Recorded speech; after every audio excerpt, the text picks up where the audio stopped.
কি গো গিন্নি, সেই কখন উঠেছি, জল খাবার দেবে না নাকি? হ্যাঁ, আমার যখন সময় হবে ঠিক তখনই দেবো। হ্যাঁ, উমা, তুমি এরকম করে কথা বলছো কেন? বুঝেছি, গরম বেড়েছে বলে গিন্নির মাথাতেও আগুন জ্বলছে। হ্যাঁ, দেখো না, একবার আগুনের সামনে এসে দেখো। সত্যি এবারে গরমটা অত্যধিক। ঠিক আছে ঠিক আছে, আমি ওই বাইরের দোকান থেকে চা খেয়ে আসছি। কবে যে একটু বৃষ্টি হবে তাহলে একটু বাঁচবো। কিরে পুঁটি, কি হয়েছে? মা কাঁদছে কেন? দাদু, ও দাদু, তুমি একবার আমাদের বাড়ি শিগগিরই চলো। এ কেন রে মা, কিছু হয়েছে? হ্যাঁ, পুটির বাবা মাথা ঘুরে পড়ে গেছে। ভোরে খেতে গিয়েছিল, কিন্তু ফিরেই এই অবস্থা। গরমের জন্য মনে হচ্ছে। এই চলো চলো চলো গিয়ে দেখি। গিন্নি তুমি যাও, আমি বৈদ্যকে একবার ডেকে নিয়ে আসছি। কি বুঝছো হে বৈদ্য? হ্যাঁ, দেখি দেখি। না না না না না না, ভয়ের কিছু নেই। গরমে বায়ু মাথায় উঠে অজ্ঞান হয়ে গেছিল। তবে যা গরম, একটু এই সময়ে কদিন বিশ্রাম নেওয়া খুব ভালো। সত্যি যা গরম। যুগের হাওয়া, গরম হাওয়া সব একসাথে বইছে। এই নিয়ে সকাল থেকে আমি 6 জনকে দেখলাম যাদের এই গরমের জন্যে শরীর খারাপ হয়েছে। ঠিক আছে বৈদ্য, তাহলে রাজসভায় দেখা হচ্ছে। হ্যাঁ হ্যাঁ, আসছি আসছি।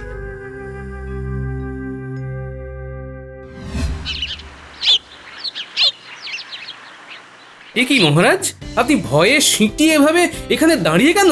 আর এসব হাঁড়ি কড়া বাইরে, কি ব্যাপার? আর ব্যাপার, ভিতরের পরিস্থিতি গরম, বুঝেছো?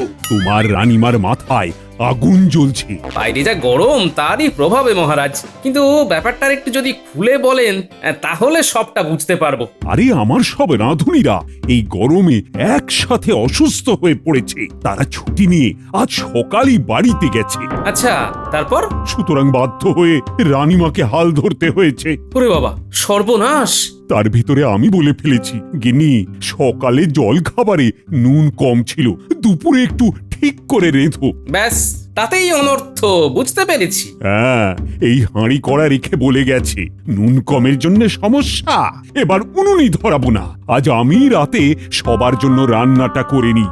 কি দিনকাল এলো বলো দেখি। রাজ্যের বেহাল দশা মহারাজ, গোটা কৃষ্ণনগরে গাছ কমে গেছে, যার ফলে সবার মাথা খারাপ হয়ে যাচ্ছে। কিন্তু রানীমার মাথাটাও যে কিভাবে। কি, আমার মাথা খারাপ হয়ে গেছে বললে? এই নানা রানী, আমার চোখ খারাপ হয়ে গেছে, তাই তুমি আসছো দেখতে পাইনি। আমার কান খারাপ হয়ে গেছে, তাই তোমার পায়ের শব্দ শুনতে পাইনি।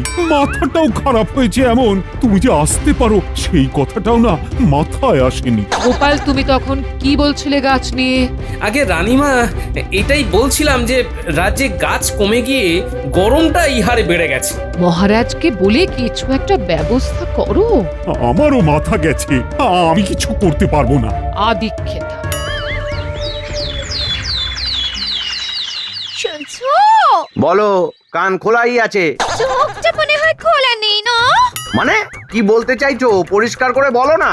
তুমি কি দেখতে পাচ্ছ না যে আমি ঘেমে একেবারে চান করে গেছি? গিন্নি, আমিও ঘেমে গেছি। এখন কি করব বলো, খুব যে গরম পড়েছে। আমি জানি না, তুমি রাজ্যের মন্ত্রী, তুমি যে করেই হোক ঘটা বটাকে কাজে লাগিয়ে গরমটা কমিয়ে দাও না। গিন্নি, আমি কি করে? তাছাড়া বটা ঘটা কি ভগবান নাকি? বটারও এই গরমে শরীরটা খারাপ হয়েছে। এই রে, তাহলে তোমার দায়িত্ব আরো বেড়ে গেল। যে করে হোক আজ রাজসভাতে গিয়ে একটা বিহিত করে আসবে। যত দোষ আমার ঘাড়ে দেয়। আরে আমি কি করি? আমি যে বড়ই অসহায়। উফ। বাবা, যা গরমের দাপট দেখছি, মনে হচ্ছে কিছুদিন রাজকাজ বন্ধ রাখতে হবে। বাবা, রোদের তেজে যাচ্ছে ঝুঁকে, কেউ নেই গো হাসি মুখে। হ্যাঁ মহারাজ, আমি তো আগে এসেও কোনো ফল পেলাম না। তোমরা সব ননির পুতুল। গরমে গরম পড়বে না তো কি হবে? এই গরমে ঘরে একদম দক্ষযজ্ঞ হয়ে যাচ্ছে মন্ত্রী মশাই। আপনার ঘরও মনে হয় শান্ত। সে খালি আমি জানি, আমার ঘরেও যে দক্ষযজ্ঞ তা কি করে প্রকাশ করি। মহারাজ, এই রাজ্যে আগে এমন বেহাল দশা হতো না। যে হারে গাছ কাটা পড়ছে তাতে এই অবস্থা আরো শোচনীয় হয়ে গেছে। আর তো মনে হয় গাছের ব্যাপারটা নয়, আসলে আবহাওয়াটাই এমন। একটু বৃষ্টির দরকার ছিল। এই বিজ্ঞানী, আরে কই গেলে? মহারাজ, বিজ্ঞানীরও শরীর ভালো নেই, সেও অসুস্থ। মহারাজ, মহারাজ, এক্ষুনি গোপাল দাদার নাতি গুলটে এসে খবর দিল যে গোপাল দাদার এক জ্ঞাতির দাদা যে এই রাজ্যের উত্তর দিকে থাকে, সে নাকি বেজায় অসুস্থ। খবর এসেছে। বলো কি? আমাকে তো তাহলে যেতে হবে। সে কি গোপাল, তুমি তাহলে রওনা দাও। আসি মহারাজ, সাবধানে থাকবেন। আমি ওদিকটা একটু সামলেই চলে আসবো, কেমন?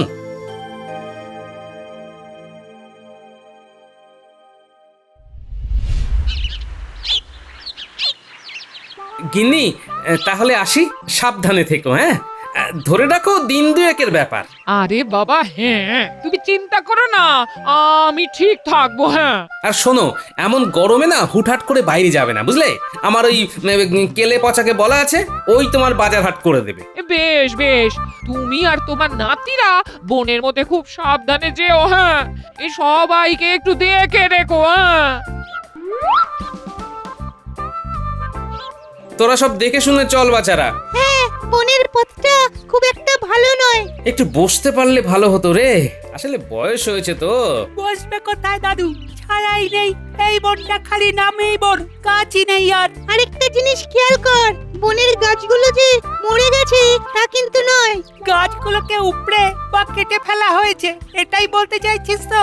একদম ঠিক ধরেছিস। চারদিকে বড় বড় গর্ত, যেন কেউ বা কারা সব গাছ তুলে নিয়ে গেছে।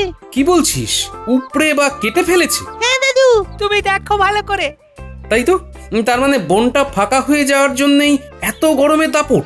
আর যে কাটছে তার উদ্দেশ্য কিন্তু ভালো নয়। সাবাস, একদম ঠিক ধরেছিস।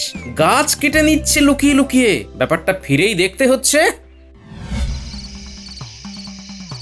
কি গো, রাখতে পারলে? সব আঁটলো?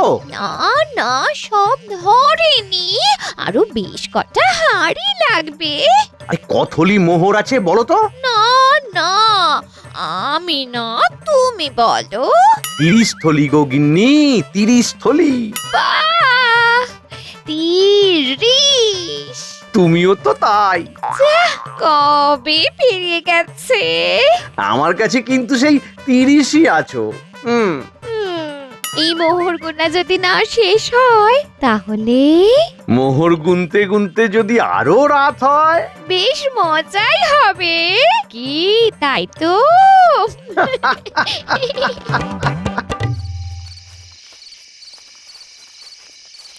গিন্নি, অগিন্নি, কোথায় গেলে গো? দরজাটা খোলা কেন? এই যে আমি বলি, ওঠার ক্ষমতা নেই গো। হ্যাঁ, কি গিন্নি, তুমি শুয়ে? শরীর খারাপ নাকি? কি হয়েছে? এই গতকাল হাট থেকে ফেরার পর না, বিকেল থেকে খুব খুব শরীর খারাপ। হ্যাঁ, কি, তুমি কাল বেলার দিকে হাটে গিয়েছিলে? কেন গেলে? কেলে পচাকে তো বলে গিয়েছিলাম, ও আসেনি? সে প্রথম দিন এসেছিল, কিন্তু কালকে শুনলাম বন যেখানটায় শুরু হচ্ছে না, সেই প্রান্তরে নাকি ডাকাতরা তাকে মেরে হাত পা বেঁধে ফেলে রেখে গেছিল। কি সর্বনাশ, এসব কি শুরু হলো? এবারে বুঝেছি, হাট থেকে ফেরার পথে তোমার এই গরমে রোদ লেগে শরীর খারাপ হয়ে গেছে। হ্যাঁ, কিন্তু কেলে পচা মার খেলো কেন? বনের মধ্যেই বা গেল কেন? ডাকাতদেরই বা মুখোমুখি হলো কি করে? না, আজকে রাতে ওর বাড়িতে গিয়ে কথা বলতে হবে তো। সত্যি কথা বলতো, তুই মার খেলি কি করে? ডাকাতেরা মেরেছে। কেন মেরেছে? তুই ওদের মুখোমুখি হলি কি করে? আর ওদিকেই বা গিয়েছিলি কেন? আমি বাতের তেল বানাবো বলে একটা গাছ খুঁজতে গিয়েছিলাম, তখনই বনে লুকিয়েছিল ডাকাতেরা, আমায় খুব মারলো গো, ব্যথা করে দিছে গো গায়ে গতরে। ও, তোকে বিনা কারণে মারলো? আরে আরে, তোর বালিশের পাশে ওটা চকচকে কি রে? কিছু না, কিছু না। হ্যাঁ হ্যাঁ, না না না, আমি দেখে নিয়েছি, ওটা একটা রূপোর মোহর। বাবা, এমন ডাকাত তো দেখিনি, যারা মারে আবার মোহরও দেয়। হ্যাঁ, না না, সত্যিটা বল কেলে পচা, আসল ব্যাপারটা কি? আমি বনে গিয়েছিলাম একটা গাছ খুঁজতে, তখন মন্ত্রীমশাই ঘটা 2 জন সঙ্গীকে সাথে নিয়ে অনেকগুলো গাছের গুড়ি বেঁধে গাড়িতে তুলছে। আমি তখন জিজ্ঞাসা করলাম, তোমরা কি গাছ কেটেছো? তারপরে বুঝেছি, তোকে বেদম মারলো তাই তো? আর তুই ভয় পেয়ে বলে বেড়ালি ডাকাতরা মেরেছে, কিন্তু ওই রূপোর মোহরটা পেলি কি করে? হ্যাঁ, ওদের কারো ট্যাগ থেকে টুকুস করে খসি পড়েছিল। খেয়াল করেনি তো, আমি কুড়িয়ে নিয়েছি। ঠিক আছে, আমি বৈদ্যকে বলে কাল সকালে ওষুধ পাঠিয়ে দেব। এখন আসছি।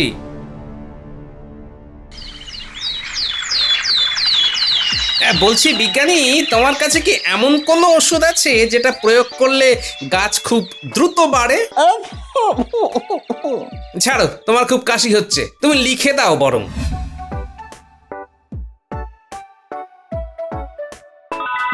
হ্যাঁ আছে, আমার দালানের উপরে একটা ঝুড়ি আছে, সেইখানেই দেখবে লেখা আছে গাছ বৃদ্ধির ওষুধ। ওই ওষুধ 1 চামচ করে চারা গাছের গোড়ায় দিয়ে জল দিলে চারা গাছ 1 সপ্তাহে 10 ফুট গাছ হয়ে যাবে।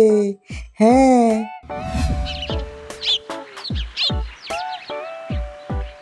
দাদু এত সকাল সকাল ডাকলে? তোমার হাতে ওটা কিসের থলে? কোথাও কি যাবে দাদু? শোন, আজকে আমাদের অনেক কাজ।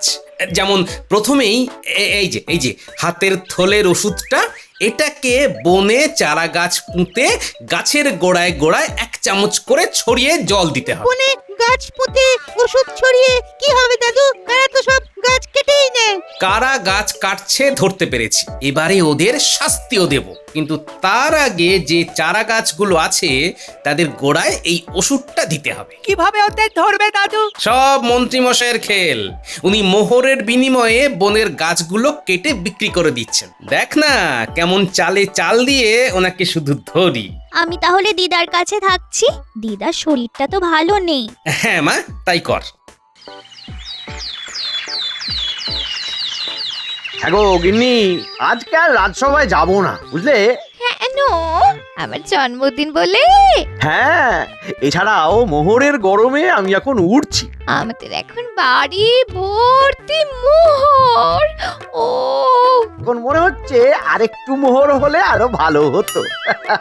সে না হয় আমি ঠাকুরকে ডাকছি যে আরো মোহর যেন পাইয়ে দেন, কিন্তু তুমি যে আজকে সভায় যাবে না শুধুমাত্র আমার জন্মদিন বলে, এতে না ভীষণ ভীষণ আনন্দ লাগছে গো। তুমি আমার একমাত্র স্ত্রী, আমি কি না থেকে পারি? যাই হোক, আমি ঘটাকে বলে দিয়েছি ভালো তাল পাটালি আনতে, বুঝলে? আমি তাহলে জমিয়ে পায়েস করব, আর আমি চামচে করে খাইয়ে দেব, লজ্জা পাবে না তো? তুমি একটু ঘুমিয়ে নিতে যাও, রাতে ঘুমের সুযোগ হয়নি তো, যাও। হ্যাঁ হ্যাঁ হ্যাঁ হ্যাঁ হ্যাঁ। কিরে, তোদের এই রোদে খুব কষ্ট হলো বল? বনে গাছগুলো তো সব ইচ্ছে করেই কেটেছি দাদু, সেই জন্যই ছায়া নেই। তবে যা করেছি সব ভালোর জন্যই তো করেছি। এছাড়া কষ্ট করলে কেষ্ট মেলে। এই গাছগুলো দ্রুত বেড়ে উঠবে আর আমাদের কৃষ্ণনগরকে ছায়া দেবে। শোন, এবার তোদের দ্বিতীয় কাজ, ছটপট করে মন্ত্রীর বাড়িতে গিয়ে একটা চিরকুট ফেলে দিবি জানলা দিয়ে গলিয়ে। তাতে কি লেখা থাকবে দাদু? সেটা আমি এখন মুখে বলছি না, তোরা সরাসরি পড়ে নিস।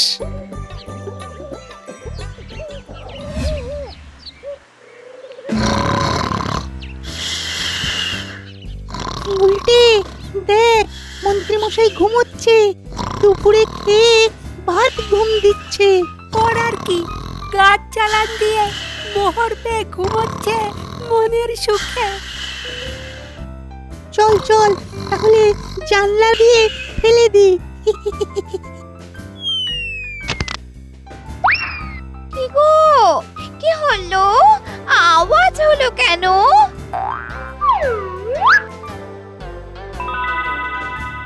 কাগজটা তার মানে জানলা দিয়ে কেউ ফেলে গেছে। এই খোলো খোলো শিগগির খোলো খোলো। হ্যাঁ, খুলছি খুলছি খুলছি। প্রিয় মন্ত্রী মহাশয়, আপনি যেভাবে আপনার কৃষ্ণনগরের বনের আর্থিক বিচারে খুবই গুরুত্বপূর্ণ গাছগুলো পারদর্শিতার সাথে কেটে দিয়েছেন, তাতে আমি একটা হিসেব করে দেখলাম আপনাকে আমি রূপোর মোহর দিয়েছি। তা আমার উচিত হয়নি। এই গাছ বিক্রি করে আমার অনেক লাভ হয়েছে, সেই জন্যে আমি আপনাকে ওই রূপোর মোহরের বদলে সোনার মোহর দিতে চাই। অতি সত্বর কৃষ্ণনগরের দক্ষিণের মাঠটা আছে, সেই মাঠের ধারে বট গাছের নিচে আমার দেওয়া আগের সব রূপোর মোহরের থলিগুলো আজ রাতেই রেখে যান। আর এর ঠিক দুদিন বাদেই আগামী পরশু যা রূপোর মোহর পেয়েছিলেন সেই পরিমাণে সোনার মোহর নিয়ে যান। গিন্নি, কি করব? কি আবার করবে? ভগবান যখন মুখ তুলে চেয়েছেন, উপর থেকে সোনা অনেক দামি। ও কত গয়না করাবো, কত গয়না করাবো। 30 থলি সোনার মোহর, ভাবতে পারছো? এই যাও যাও যাও যাও, আজ রাতে দক্ষিণের মাঠে ওগুলো রেখে এসো। এত ভালো ব্যবসা তার আগে কখনো দেখিনি। যাও না। বেশ বেশ, তুমি যখন বলছো রেখেই আসবো।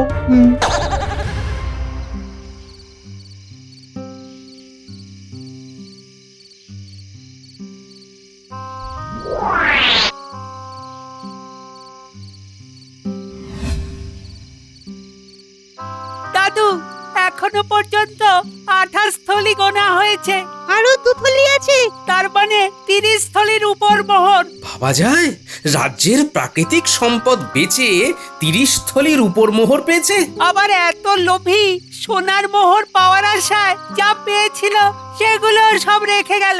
দাদু দাদু, এই শেষ মোহরের থলিটায় এই একটা কাগজ পেলাম। কই দেখি দেখি।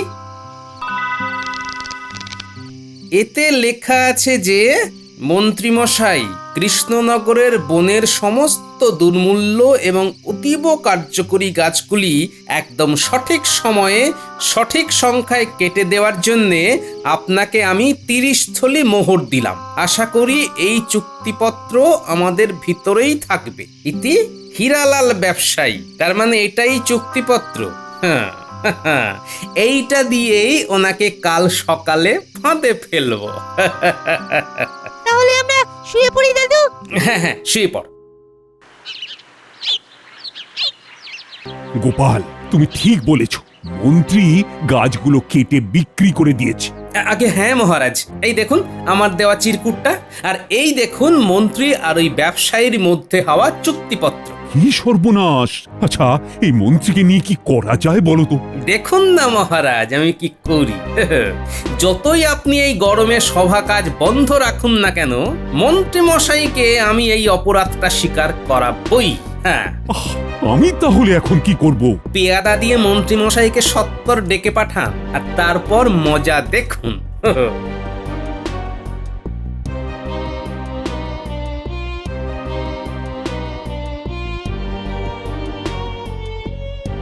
আসুন মন্ত্রী মশাই, আসুন। উফ উফ, কি গরম! উফ, কিসের গরম? মোহরের নাই আবহাওয়ার? মানে কি বলছেন এসব? আর মহারাজ, আর কদিন ছুটি তো নিজেই দিলেন, তাহলে আজকে তলব করলেন কি ব্যাপার? হ্যাঁ, যে সে ব্যাপার নয়, জব্বর ব্যাপার হে। আর বেশি ধানাই পানাই না করে সোজা কথায় আসি। মন্ত্রী মশাই, আমার কাছে খবর আছে যে আপনি আমাদের রাজ্যের প্রাকৃতিক সম্পদ তথা কৃষ্ণনগরের বনের অনেক দুর্মূল্য গাছ বিক্রি করে দিয়েছেন। কি গাছ? তাও আবার বনের?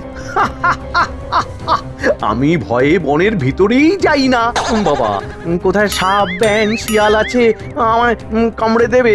হ্যাঁ, ভালোই ভালোই স্বীকার করো মন্ত্রী। এখনো সময় আছে। আমাকে ফাঁসানো হচ্ছে মহারাজ, এই গোপাল আমায় ফাঁসাচ্ছে। তাহলে এই চুক্তিপত্রটা কার মন্ত্রী মশাই?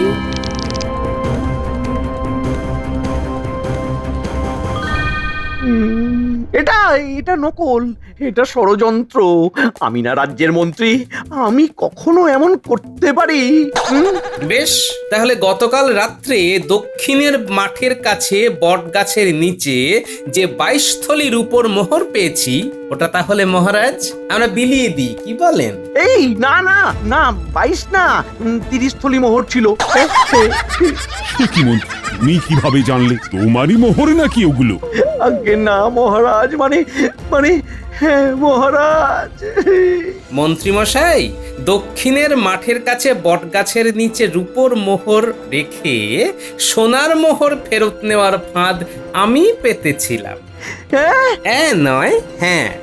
চলো মন্ত্রী, আজকে তোমাকে চরম কঠিন শাস্তি দেব। রাজ্যের প্রাকৃতিক সম্পদ এভাবে বিক্রি করা চরম অপরাধ। আমায় আমায় ছেড়ে দিন মহারাজ, আমি আর করব না। আমার বাড়িতে এখনো তালপাটালির পায়েসটা কিছুটা পড়ে আছে। আমায় ছেড়ে দিন, আমি বাড়ি গিয়ে পায়েস খাবো মহারাজ। চলো, তাল পাটালি করাচ্ছি তোমায়। মন্ত্রীমশাই, এই গরম টালির ওপরে খালি পায়ে দাঁড়ান। ওরে বাবা, এই কি গরম! এই পা রাখতে হ্যাঁ পারছি হ্যাঁ না। মন্ত্রী, এই যে, এই যে, এভাবে এই যে, টালির আমি- ওপর পা আমি রেখে লাফাচ্ছি। তালে তালে নাচতে থাকো। তাল পাটালি।